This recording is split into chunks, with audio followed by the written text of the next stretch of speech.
He was born Jorge Mario Bergoglio on December 17, 1936, in Buenos Aires, Argentina.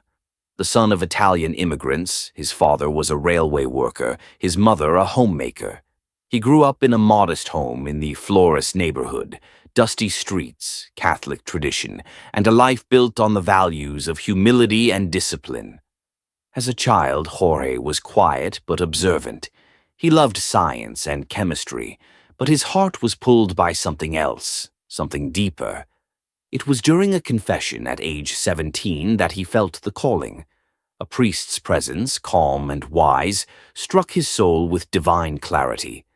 That moment changed everything.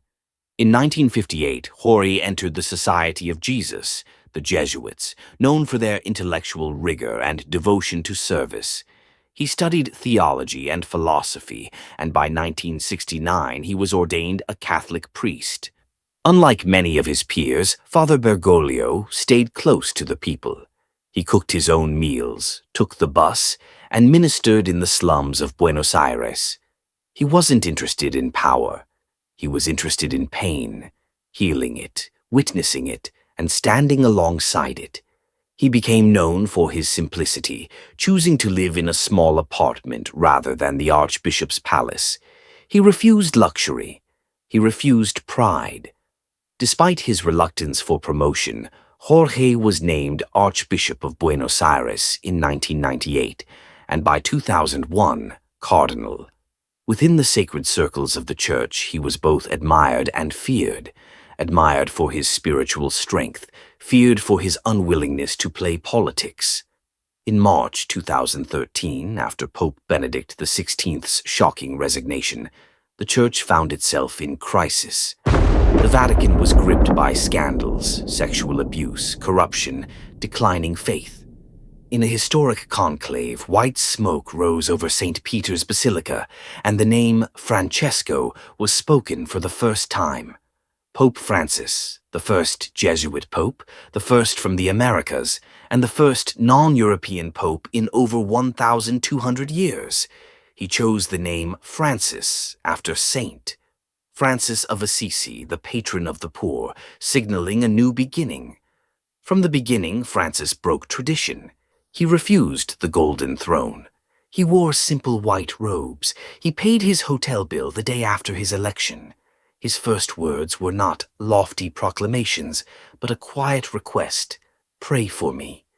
He became a global icon of humility, a pope who washed the feet of prisoners, embraced the disfigured, and opened the Vatican to refugees. Throughout his papacy, Pope Francis became a gentle force of change within the walls of the Vatican and far beyond.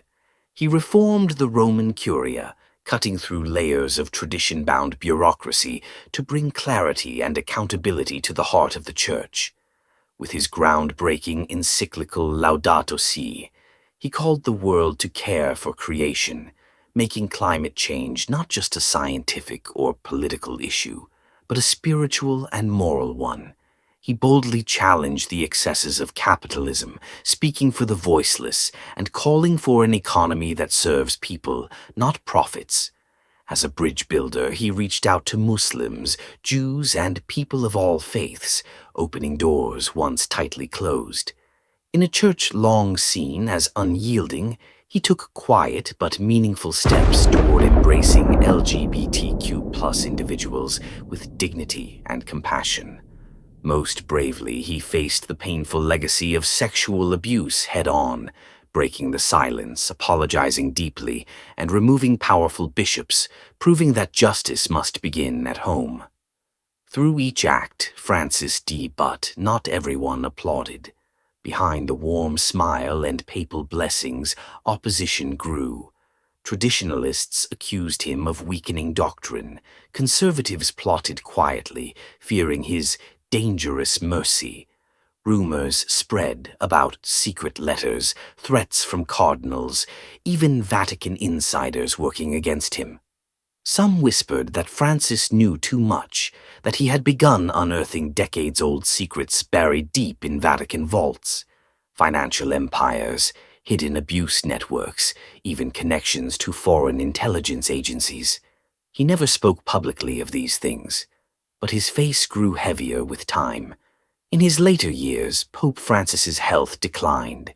His steps slowed, his words deepened, yet he never retired, saying, "A shepherd cannot abandon his flock."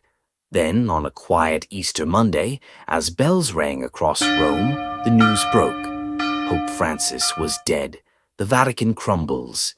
His death sent shockwaves, not just grief, but chaos.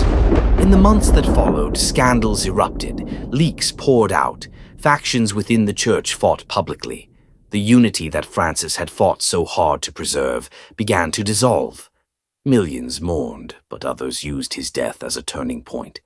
And slowly the Vatican, as a sovereign city, as a central power, began to fracture. Without Francis, many said, the soul of the modern church had died.